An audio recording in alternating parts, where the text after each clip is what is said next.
Bapak Ibu sekalian semuanya yang dikasihi Tuhan di ruangan ini dan juga yang ikut ibadah streaming. Pada hari ini kita tiba pada mujizat Tuhan Yesus yang ke-7 dari rangkaian 7 mujizat di kitab Yohanes. Nah, setiap mujizat itu dia sebut dengan istilah tanda. Tanda apa itu? Tanda bahwa Yesus adalah Mesias, anak Allah yang hidup, dan barang siapa percaya kepadanya tidak akan binasa, melainkan beroleh hidup yang kekal. Oke, kita lihat yang nomor 7 ini ya. Yohanes 11 ayat 1. Injil Yohanes pasal 11, saya akan bacakan dari terjemahan namanya TB2, terjemahan baru 2. Ada seorang yang sedang sakit namanya Lazarus. Ia tinggal di Betania, kampung Maria dan adiknya Marta. Maria ini ialah perempuan yang pernah meminyaki kaki Tuhan dengan minyak mur dan menyekanya dengan rambutnya. Dan Lazarus yang sakit itu adalah saudaranya. Kedua perempuan itu mengirim kabar kepada Yesus. Saudara mesti perhatikan undangannya. Okay. Tuhan, dia yang engkau kasihi sakit. Alangkah dalamnya makna di balik kata-kata ini. Okay. Ketika Yesus mendengar kabar itu, ia berkata, penyakit itu tidak akan membawa kematian, tapi akan menyatakan kemuliaan Allah. Sebab oleh penyakit itu, anak Allah akan dimuliakan. Yesus memang mengasihi Marta dan kakaknya dan Lazarus. Lalu muncul kejutan di ayat 6. Ini kejutannya. Namun setelah didengarnya bahwa Lazarus sakit, saudara perhatikan, saya garis bawahi kata berikut, ia sengaja tinggal 2 hari lagi di tempat di mana ia berada. Maksudnya begini, sebenarnya dia hari itu, saat itu bisa langsung ke Lazarus. Dia nggak mau. Ayat 17. Ketika Yesus tiba, ini yang terjadi. Maka ketika Yesus tiba, didapatinya Lazarus telah 4 hari berbaring di dalam kubur. Kalau saudara-saudara pergi ke kota Hannover di Jerman, itu saudara tahu di situ ada tinggal tahun 1756. Itu lahir satu orang wanita bernama Henriette von Ruiling. Nah, dia meninggal pada umur kira-kira 26 tahun. Jadi masih muda sudah meninggal. Ketika meninggal, karena dia istri pejabat tinggi, dia bikin surat wasiat. Di surat itu dia minta supaya dibikinkan kuburan super kuat, super ketat. Karena dia tidak mau mengalami kebangkitan. Okay. Dia bilang, saya nggak percaya kebangkitan, saya tidak mau kebangkitan, bikinin yang kuat. Jadi dibikinlah kuburan super kuat, yaitu dibikin dari 2 macam batu, bongkahan batu marmer dan granit. Setelah ditumpuk dengan batu 2 itu, kemudian dibikinlah klem istilahnya dari baja. Sehingga nggak ada orang yang akan bisa bongkar itu kuburan kalau nggak benar-benar niat. Kemudian dia minta satu lagi. Di nisannya itu dibikin tulisan dalam bahasa Jerman. Oke? Ini tulisannya ya. Mana fotonya itu, oke? Semoga kuburan ini sampai kekekalan tidak akan dibuka. Selama-lamanya ini kuburan jangan sampai kebuka. Cuman ketika itu nisan ditaruh, tidak ada yang tahu bahwa ketika ditaruh itu kan diuruk pakai tanah dulu baru ditaruh. Oke, di tanah itu ada satu biji pohon, nggak ada yang tahu, ketimpa sama batu. Nah, biji ini, benih ini ternyata begitu hebat, muncul dari balik dalam tanah di balik batu itu dan kemudian muncul jadi pohon. Dan itu tambah besar, pohonnya itu namanya pohon, kita nggak punya bahasa Indonesianya, oke? Dia nggak ada di Indonesia soalnya, oke? Pohon birch itu. Kemudian itu saking kuatnya pohonnya sehingga itu klem baja itu patah. Bukan hanya itu, batunya 2 itu digeser sama si pohon itu sehingga akhirnya kebuka kuburannya. Dan itu jadi atraksi turis sekaligus untuk cerita film horor. Ya. Nah, saudara-saudara sekalian, ketika saya baca cerita ini, itu tahun 2010 akhirnya ada petugas taman di kota nggak tahu apa-apa, itu pohon ditebang sama dia. Jadi terpaksa pemkotnya tanam ulang pohon di situ. Kenapa? Karena itu uniknya ada di situ. Ya. Nah, suatu hari kuburan sekuat apapun juga tidak akan bisa menghalangi orang bangkit lagi. Tapi pada saat ini kebanyakan orang itu manusia itu yakin bahwa kuburan itu tempat terakhir hidup manusia, nggak bisa maju, nggak bisa balik lagi, ya, nggak bisa maju, nggak bisa balik lagi. Saudara tahu bahwa banyak survei diadakan di Amerika. Salah satunya mereka bertanya, kira-kira orang kalau mati bisa hidup lagi nggak? Jelas jawabannya. Mayoritas mengatakan tidak bisa, ya. Yang namanya orang mati itu ya tetap mati, nggak bakal hidup lagi. Jadi mereka akan punya masalah dengan cerita soal Lazarus ini. Nah, kebangkitan Lazarus ini adalah puncak dari 7 mujizat Tuhan Yesus. Kalau kita bicara puncak, klimaksnya itu artinya nggak ada lebih tinggi lagi. Nah, saya ingin tekankan bahwa itu memang klimaks dalam arti 7 itu, tapi sebenarnya ada satu lagi yang lebih klimaks lagi, yaitu kebangkitan Yesus dari antara orang mati. Nah, tapi intinya begini, Bapak Ibu sekalian, musuh terbesar dan musuh terkuat umat manusia itu namanya kematian. Dan selama beribu-ribu tahun, dari Kaisar Tiongkok dulu sampai konglomerat zaman sekarang, itu berusaha dengan segala cara dan segala upaya bagaimana kalahkan musuh ini dan hidup kekal. Selama ini kalah terus. Nah, tapi upaya terakhir ini luar biasa, upaya Oktober tahun lalu, oke? Karena ini ada beritanya ya, bahwa orang paling kaya sedunia Oktober kemarin itu memberikan dana $200 juta, kira-kira hampir 3 triliun untuk riset bagaimana caranya orang bisa hidup kekal. Jeff Bezos, oke? Nah, kalau saudara perhatikan ini ada 5 teorinya, 5 caranya, macam-macam lah. Tapi saya mau tunjukin begini, saudara sekalian, oke? Saudara akan lihat di sana mereka mengatakan kita bisa hidup 1000 tahun, ya. Slide berikut adalah ini bos-bos semua ini nih yang kasih duit untuk menyelidiki gimana caranya kita nggak mati, hidup kekal. Saudara bisa lihat deretan duitnya, saudara sudah tahu kan? Oke, dari yang 4.000 triliun itu, oke, sampai ke yang ini nggak terlalu banyak lah, cuma 1.700 triliun. Nah, ini bos-bos ini saudara sekalian semuanya kasih duit chip in. Gimana caranya kita bisa hidup kekal? Dan yang maju di depan 2 orang. Oke, slide berikut. Satu Jeff Bezos yang punya Amazon itu, yang kedua orang Rusia, Yuri Milner. Nah, ketika ini wajah ini muncul, ini pelopor yang berusaha dengan segala cara betul-betul mikir gimana caranya hidup kekal. Ada orang Inggris ngomongnya rada sengak. Komentarnya saya baca. Mereka nggak akan pernah bisa menemukan cara hidup kekal. Kenapa? Karena buat temuin obat botak aja mereka nggak sanggup. Ya, betul juga sih. Nah, ada sinis itu orang Inggris satu gitu. Oke. Tapi itulah upaya manusia selama ribuan tahun. Padahal Yesus sudah melakukannya 2000 tahun yang lalu. Ya. Oke, jadi mari kita pelajari hari ini apa yang kita bisa dapat dari kebangkitan Lazarus. Nomor satu adalah Yesus itu peduli dengan penderitaan manusia. Dia peduli dengan kita. Ayat 35. Lalu menangislah Yesus. Nah, ini salah satu ayat paling pendek dalam Alkitab bahasa Indonesia. Dan salah satu hal yang paling mencengangkan dari cerita ini. Saya tunjukkan kenapa ini mencengangkan. Yohanes itu tulis kitabnya dengan tujuan yang jelas banget. Dia catat Yohanes pasal 20 ayat yang ke-30, oke? Ini catatannya.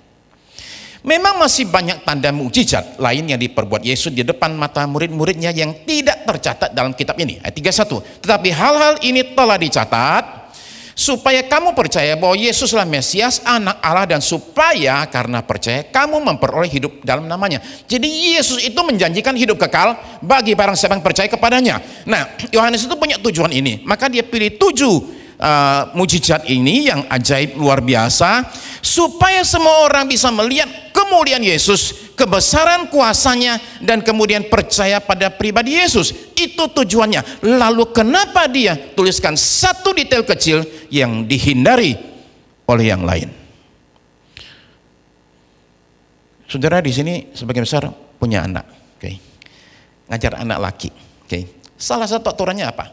Anak laki nggak boleh nangis. Itu dia. Boleh ditanya, nggak boleh cengeng, oke? Karena nangis itu di mana-mana itu tanda kelemahan. Ya. Orang kuat nggak nangis, orang lemah nangis. Jadi dengan menulis 3 kata ini, lalu menangislah Yesus, Yohanes itu mengambil resiko besar sekali. Resiko apa? Yang baca bisa menertawakan Yesus. Juru selamatnya cemen, oke. Cengeng dia. Atau orang bisa berkata, ini Allah yang sangat amat peduli.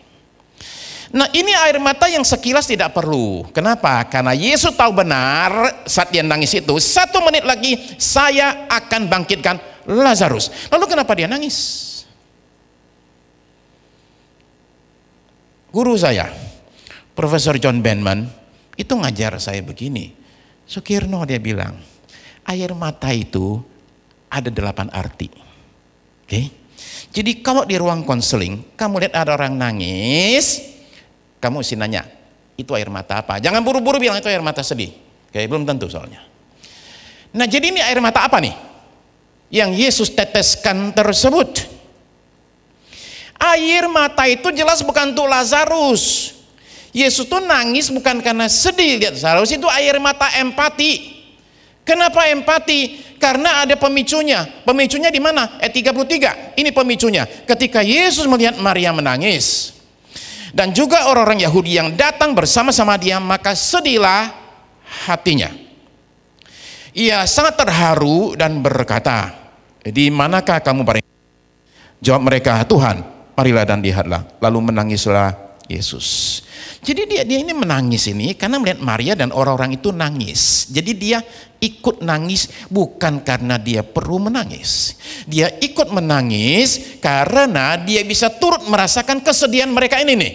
Dia itu berempati, dia peduli dengan pergumulan manusia. Nah, dia bisa tertawakan mereka dan bilang gini, oi diam, oi nangis melulu, semua bikin ribut aja, itu ingus, hapus. Kenapa? Udah tenang aja, saya mau bagikan dia, jangan nangis. Bisa kan?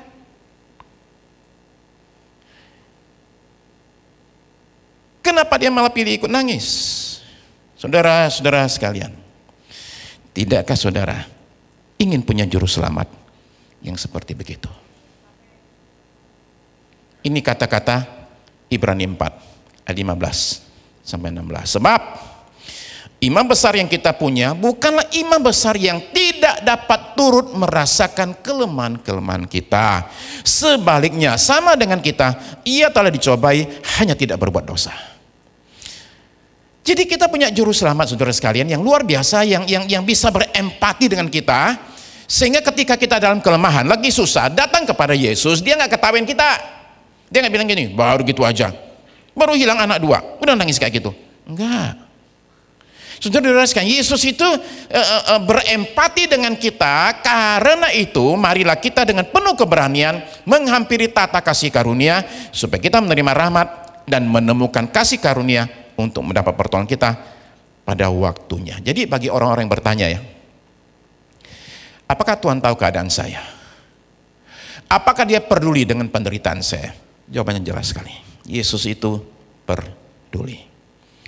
Nomor 2, Yesus itu tidak hanya peduli, dia ambil tindakan, dia mengubahkan air mata kita, saudara sekalian. Nah, ini hal yang mencengangkan.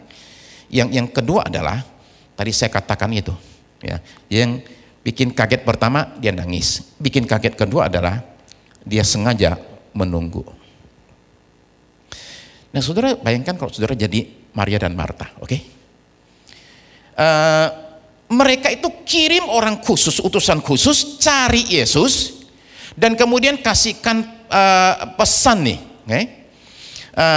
Pengharapan mereka besar sekali, Yesus itu akan datang. Karena saudara perhatikan tadi sekali lagi, undangannya tuh begini, saya bacain lagi ya.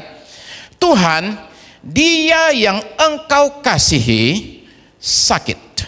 Yang sakit ini bukan orang pinggir jalan yang tidak kamu kenal. Yang sakit ini beda dengan anak pegawai istana, beda sama orang di pinggir kolam 2 itu, Siloam dan Bethesda. Ini beda dengan semuanya, bukan karena Lazarus mengasihi Yesus, tapi karena Yesus mengasihi Lazarus.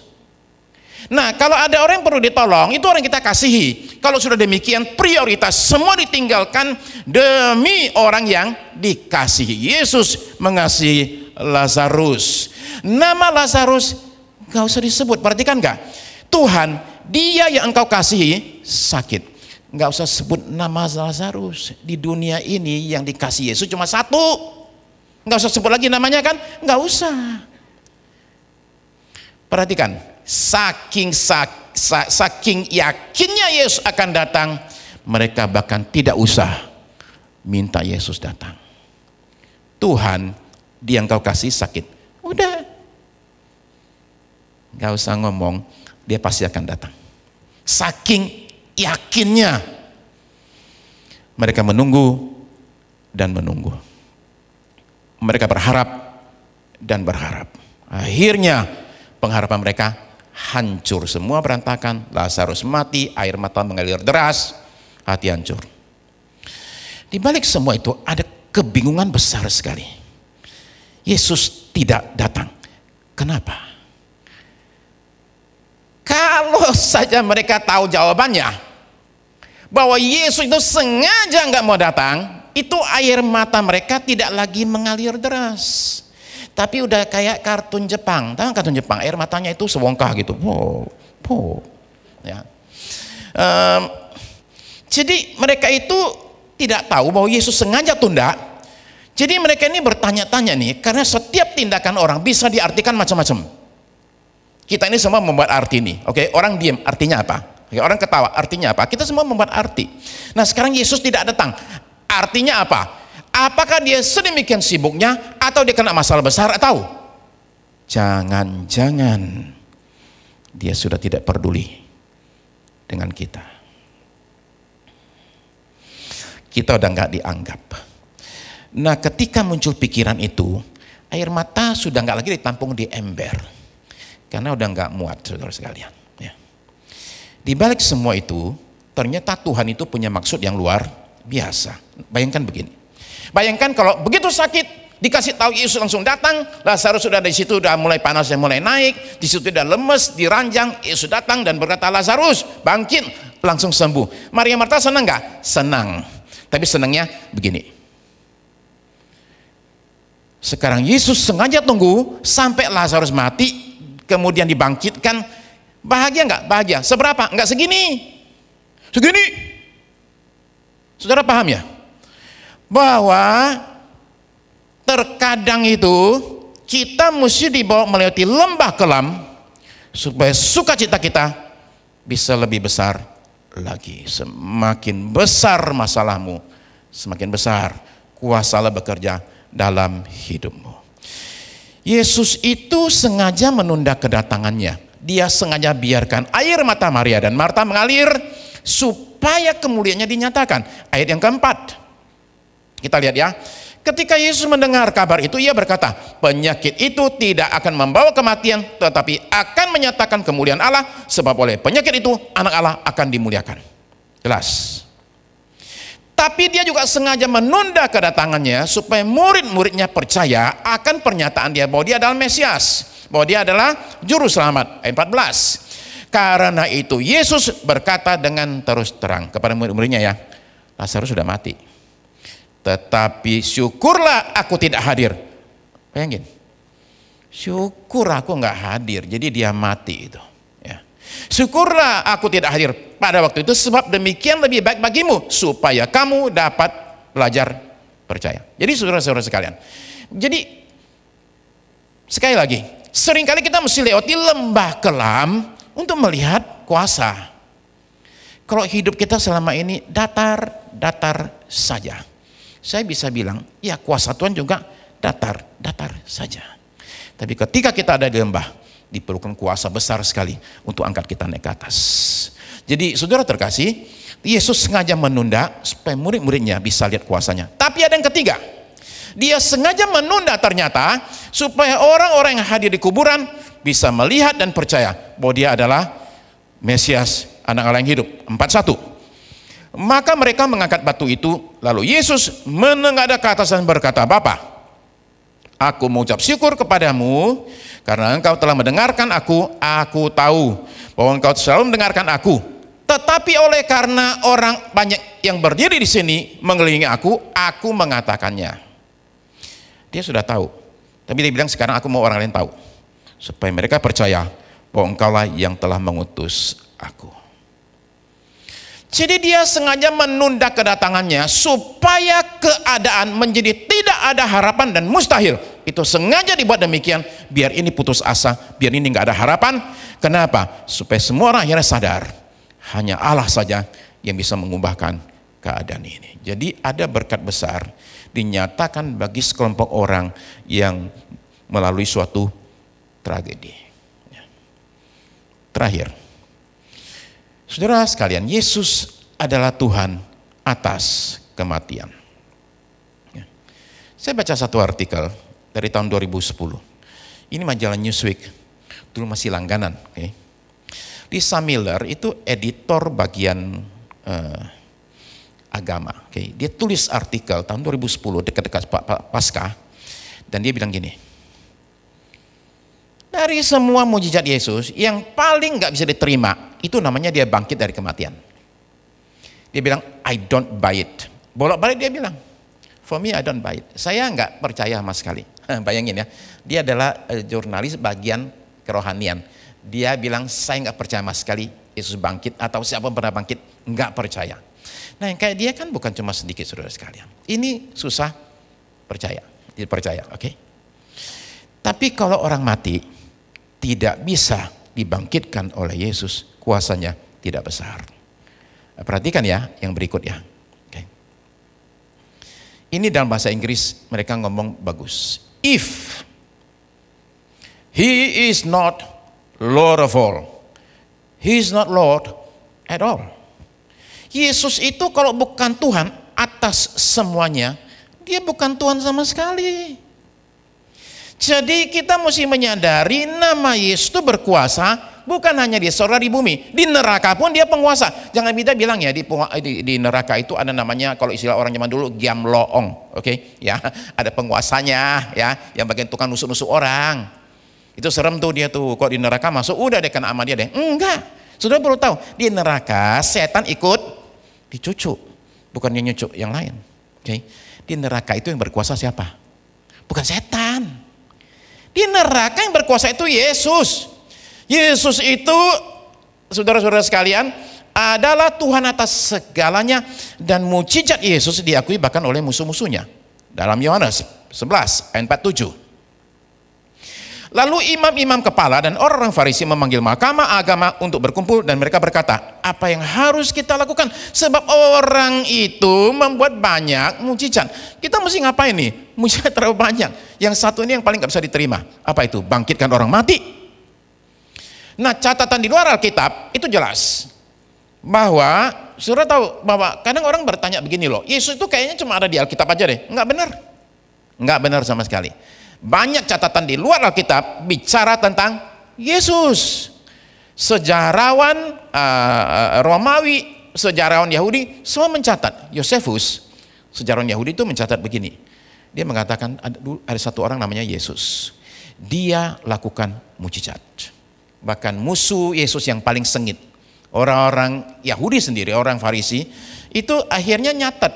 Cuma mereka ngomongnya nggak enak. Ada namanya Yesus. Dia itu tukang sihir.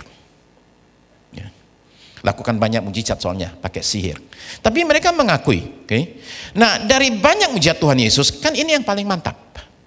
Dengan mujizat ini, Yesus itu menunjukkan kuasanya yang tak tertandingi. Maut bisa dikalahkan, kematian sudah dimatikan. Anak Yairus barusan mati, iya kan? Baru mati. Okay? Anak janda di Nain mungkin mati tadi siang atau tadi pagi, karena orang Yahudi kalau ada yang mati harus kubur hari itu, nggak boleh tunggu besok. Jadi kemungkinan matinya tadi pagi atau mungkin tadi malam. Tapi Lazarus sudah 4 hari dalam kuburan. Yesus itu bukan bangkitkan Lazarus saat Lazarus baru mati 4 menit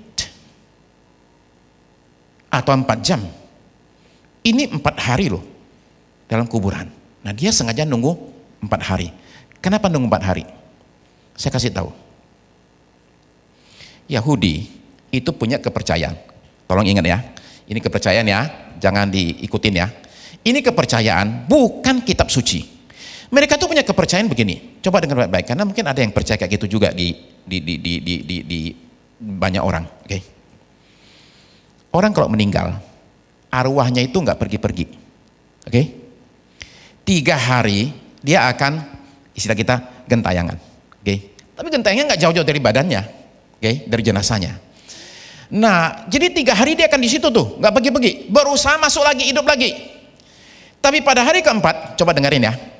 Pada hari keempat, si arwah ini lihat wajahnya dia ketakutan, langsung pergi, gone. Udah, berarti mati beneran hari keempat. Hari ketiga masih bisa hidup lagi. Kalau hari keempat, nah, saya baca gitu, lucu loh itu. Kenapa? Ada arwah ketakutan lihat jenazah, kan lucu sekali. Nah, jadi ini sengaja nunggu 4 hari biar nggak ada yang bilang ini mati suri. Nggak, udah lagi dikubur lagi, mau bilang apa? Nah, kematian adalah misteri karena dia jarang beritahu kapan dia datang, ya kan? Jarang sekali. Dia bisa datang pakai cara apa aja.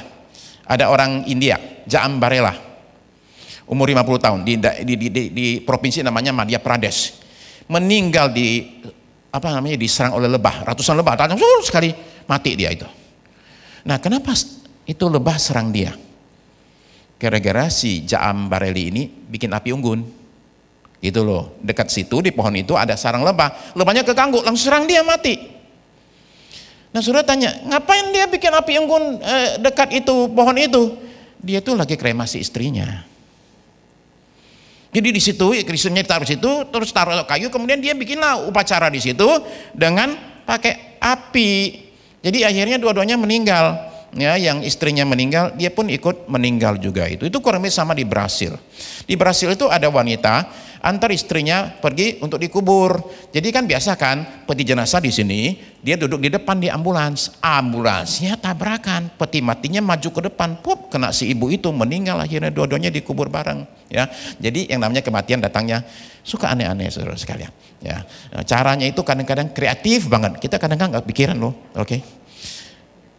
Nah, saudara sekalian, kematian itu juga menakutkan karena kita nggak pernah tahu kalau gua mati terus apa yang terjadi nih, ada apa, kita kan nggak tahu ya. Jadi karena itu menakutkan, segala sesuatu yang sifatnya misterius itu bikin takut. Nah, saudara mesti tahu berarti bahwa sebenarnya taringnya yang namanya kematian itu adalah ketakutan kita akan dia. Ketika Yesus itu bangkitkan Lazarus, dia beritahu kepada kita, bos sudah ganti. Ya, dulu setan penguasanya itu, enggak. Yesus mengatakan, bos sudah ganti. Sekarang dia penguasa alam maut. Ya. Yohanes 11 ayat 25. Yesus bicara sama Marta ya. Terus dia ngomong begini. Jawab Yesus kepadanya, akulah kebangkitan dan hidup. Siapa saja yang percaya kepadaku, ia akan hidup walaupun ia sudah mati. Dan setiap orang yang hidup dan yang percaya kepadaku tidak akan mati selama-lamanya. Percayakah engkau akan hal ini? Ini pertanyaan buat kita semua. Percayakah engkau akan hal ini? Nah, Marta jawabnya ngelak. Dia jawabnya begini. Aku percaya engkau Mesias. Dia enggak jawab pertanyaannya. Kan ditanya, kamu percaya enggak saudaramu akan bangkit? Dia bilang, oh ya nanti, rame-rame akhir zaman. Sekarang dia nggak jawab. Dan saya bilang dia nggak percaya loh. Kenapa? Karena ketika Yesus bilang gulingkan batunya, dia bilang, jangan begitu. Itu sudah mati 4 hari, udah bau. Ya. Jadi saudara-saudara menyadari bahwa pengakuan mulut kita itu seringkali beda dengan perbuatan kita. Ya. Nah, perkataan Yesus ini, coba dengar baik-baik. Akulah kebangkitan dan hidup. Siapa saja yang percaya kepadaku, ia akan hidup walaupun ia sudah mati. Ini adalah salah satu pernyataan terbesar yang pernah diucapkan oleh siapapun juga sepanjang sejarah umat manusia. Tidak ada manusia lain yang berani ngomong seperti ini. Akulah kebangkitan dan hidup. Tidak pernah ada nabi lain berani menyatakan kata-kata ini. Ada rahasia begitu besar di balik kata-kata ini. Yang kata pendeta Ray Stedman, tidak ada seorang pun selama ini bisa memahami sepenuhnya kata-kata ini. Sekilas kedengarannya bertolak belakang. Siapa saja yang percaya kepadaku, ia akan hidup walaupun ia sudah mati. Dan setiap orang yang hidup dan percaya kepadaku tidak akan mati selama-lamanya. Kedengarannya bertentangan. Udah mati, hidup. Oke? Hidup, mati. Maksudnya gimana nih? Nah, saya nggak berupaya untuk memahami ini sepenuh-penuhnya. Tapi saya melihat di Yohanes pasal 5 ayat 24. Ada ayat bilang gini, Yohanes 5 ayat 24. Yohanes 5 ayat 24, sesungguhnya aku berkata kepadamu, siapa saja yang mendengar perkataanku dan percaya kepada dia yang mengutus aku, ia mempunyai hidup yang kekal dan tidak turut dihukum, sebab ia sudah pindah dari dalam maut ke dalam hidup. Jadi setiap orang yang percaya kepada Yesus, dia itu sudah pindah. Dia bisa mati enggak? Bisa. Tapi sekalipun dia mati, dia enggak mati. Sekalipun dia mati, dia nggak mati. Karena dia sudah pindah ke hidup yang kekal. Dimensinya itu sudah beda. Nah, saudara-saudara sekalian, jadi sekarang ini, saudara perhatikan bahwa kematian kehilangan sengatnya. Pendeta D.L. Moody ketika menjelang meninggal, hampir meninggal ya, tinggal beberapa waktu lagi mau meninggal. Tiba-tiba buka mata dan bilang gini, wow, dia bilang, wow. Dia mengatakan, bumi menjauh, sorga mendekat. Sekarang waktunya saya dimahkotai. Tutup mata, meninggal. Bumi menjauh, sorga mendekat. Sekarang waktunya saya terima mahkota. Ada satu orang namanya Eugene O'Neill, karang satu drama. Lucu banget. Judulnya adalah Lazarus Loved. Lazarus ketawa. Jadi dia mencoba memikirkan ini loh. Lazarus itu habis dibangkitkan itu apa yang terjadi pada dia? Oke, jadi dia cerita bahwa Lazarus itu sekarang kemana-mana dikejar orang terus. Kenapa? Mau nanya. Ada yang sebagian kalau zaman sekarang ya, nanyanya itu minta ada nggak nomor yang bagus? Oke, ya. Itu zaman dulu nanyanya cuma gini. Lazarus, kamu 4 hari di sana itu ngapain aja sih? Kamu ngeliat apa tuh? Coba ceritain dong. Kayak apa sih di balik sana itu? Udah 4 hari di situ loh. Kan pasti ada yang dilihat dong. Dan katanya Lazarus kalau ditanya gitu ketawa terus. Lazarus katanya abis dibangkitkan ketawa terus. Eugene O'Neill kayaknya bukan orang Kristen ya. Oke, ya. Tapi dia bilang Lazarus ketawa terus. Kalau ditanya Lazarus 4 hari di sana lihat apa aja, dia bilang itu mah nggak penting. Yang penting apa? Yang penting itu hidup itu nyata. Ya, kematian sudah mati. Death is dead.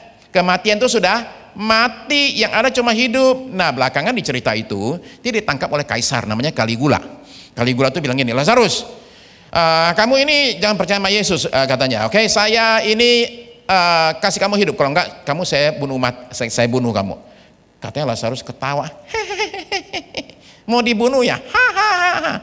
Kaisarnya marah, main-main kamu nggak takut? Ini semua saya suruh potong kepala sekarang. Dia ketawa, mau bunuh saya, Dia tambah ketawa, kaisar tambah marah, tambah ngancem. Kaisar tambah ngancem, Lazarus tambah ketawa, ngakak. Lazarus, saudara-saudara sekalian, ketawa menghadapi kematian, dan kematian jadi malu sendiri. Ketakutan adalah taring andalan utama kematian. Nah, taringnya dicopot oleh Tuhan Yesus. Kekuatannya sudah hilang.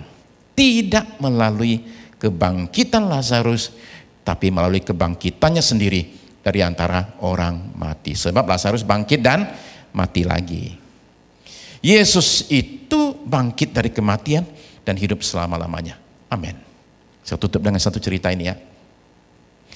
Catherine Marshall karang satu buku. Judulnya A Man Called Peter. Ya. Nah, itu dibuat filmnya. Oke.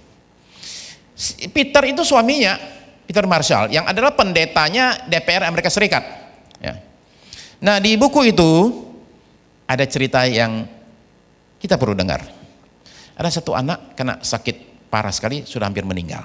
Tanya sama mamanya, Mama, mati itu sakit enggak? Mati itu kayak apa? Mamanya bilang gini, Kenneth, kamu ingat waktu kamu masih kecil, lari sana lari sini, kemudian lari kamar mama dan plek langsung ketiduran. Enggak ganti baju, enggak apa-apa, langsung plek tidur aja. Kemudian kamu bangun pagi-pagi, udah di kamar kamu, di ranjang kamu. Kok kamu tahu nggak? Kamu tuh di kamar mama cuma bentar. Begitu kamu pulas, papa dengan tangan yang kuat langsung gendong kamu, pindahin kamu ke kamar kamu. Jadi kamu bangun udah di kamar sendiri. Begitu juga kematian. Kamu plek tutup mata, ketika kamu bangun, kamu sudah pindah kamar. Di kamarmu sendiri. Ya. Dan Tuhan kita dengan tangan yang kuat, waktu kita terlelap itu, dia pegang kita, gendong kita, dan pindahkan kita ke satu tempat yang bagus sekali buat kita, namanya sorga. Saudara-saudara sekalian, orang Kristen itu gak ada lagi yang takut mati. Kematian sudah dimatikan oleh Yesus. Yang ada bagi kita adalah hidup kekal selama-lamanya. Mari kita berdoa. Saja kita semua sama-sama bangkit berdiri, kita akan datang ke hadapan Tuhan.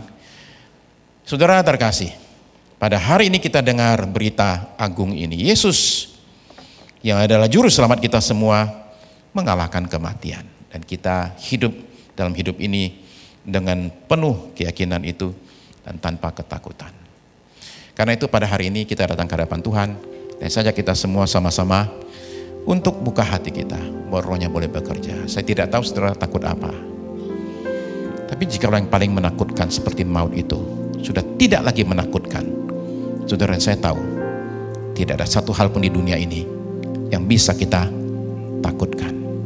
Apapun yang saudara takutkan, masalah apapun juga, kita tahu satu hal, yang paling parah yaitu maut sudah tidak lagi menakutkan. Karena itu mari kita datang kepada Yesus, juru selamat kita pada hari ini, Mesias yang hidup, dan minta Dia berikan kekuatan buat kita sekalian. Terima kasih Tuhan Yesus.